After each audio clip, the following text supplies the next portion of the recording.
7 pa. Meron ditong mga ano, event, mga Filipino, ano to? Filipino Taste of the Philippines, char. Taste of your taste. Basta yun. Yung mga pagkain nila. Woo! Daming tao. Tapos mo. Vlogger po ako. Oo.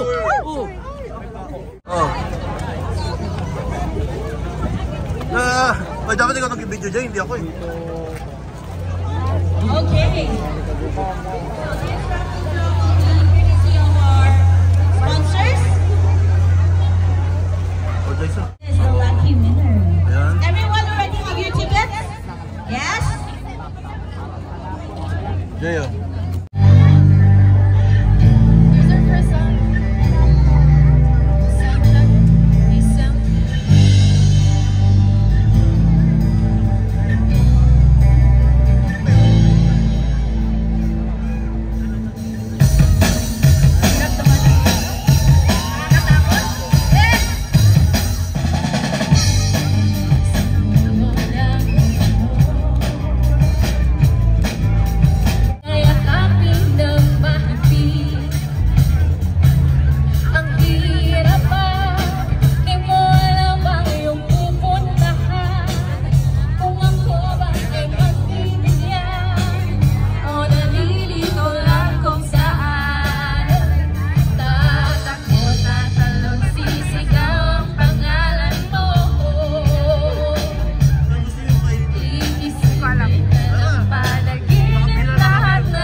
Nakapila, anong gusto mo kainin ko?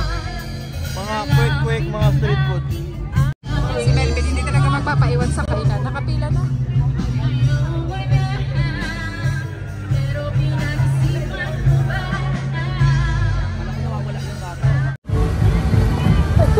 Ito yung lang yung nabili namin. Naubos na. Oh, fish vinegar.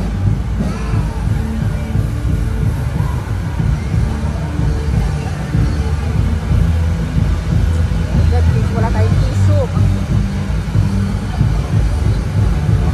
Wala ko dito ako nakain. Ayan, nagtiplag siya ate.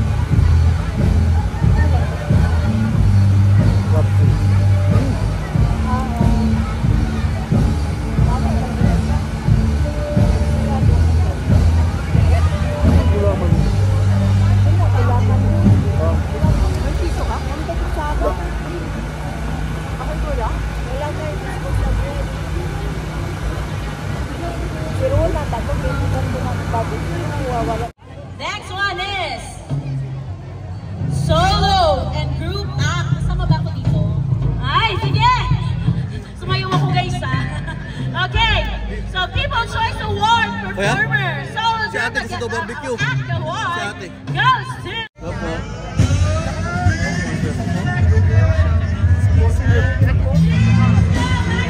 Ate, live ba yan? Sabi ko sa'yo ako. California. Ayan, ito yung next nilang kinain, barbecue. Ang daming tao. Sarap. Ha? Yung dalawa ni Melvin tsaka ni Kuya Rudy, hindi na umalis dito sa tindahan. Ayun sila. Hindi na sila nakaalis dyan. Hindi na sila nakaalis sa mga barbecue na yan at saka mga isaw-isaw. Ayun o. Pinipilahan nila. Oh, ito na naman dalawa. They're set ng kain. Yung mga ano. Pugo. Sarap po kayo yung sauce na binibili natin. No? Kung may pugo lang tayo nabili, gawa na lang tayo. Sa ate kaya nga ito. Hindi, pag nabili tayong pugo, tayo gawa tayong pugo. Masusap.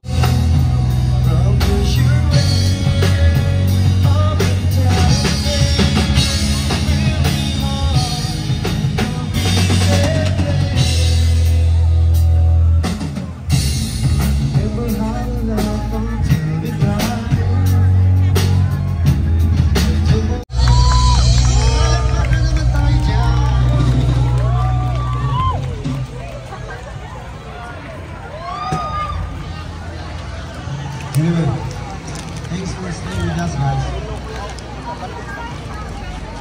Ayun yung mga food. Next song is from Bamboo.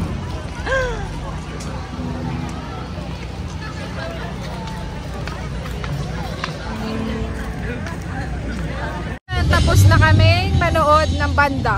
Ay, hindi pala kami nanood ng banda. Kumain lang pala kami. Ayan, tapos na. Nakaka-enjoy at maraming Pilipino. Parang nakaka-relax yung feeling, no ate? Ayan. Ayun na, tumahimik na ang buhay namin. Kasi wala, pero masarap doon. Masarap manood. Alam mo yung nakatingin ka lang, gano'n. So ayan lang, pauwi na kami nila ate ulit. Bye-bye. Ano nga yun? First time naming makapunta sa ganyan ni Melvin. Sinama kami ni ate. First time sumama sa mga ano tawag yan ate? Taste of the Philippines. Ganun. Yun yung title ng niya. Ng nila. Parang Yeah. parang feast. Ang mayroon dito mga pagkaing Pilipino, kwek-kwek, barbecue, mga dinuguan, empanadang, empanadang Ilocos, yun ang mga hinahanap nila. Oo, pero wala na, nagkakaubusan. Tapos, mga pork barbecue, pansit, mga dinakdakan, yun yung mga, basta mga pagkaing Pilipino, tapos may mga kasamang mga banda, ganun. Tapos pumunta kami dito ng mga 6 na siguro kami nakarating, or 5:30 at, ay 6 natin no, 6:30, mga ganun. At pauwi na kami ng alas 8, mga 8:30 na ngayon. So ayun lang, thank you so much, bye! Sana may nabuwa ko sa vlog na to.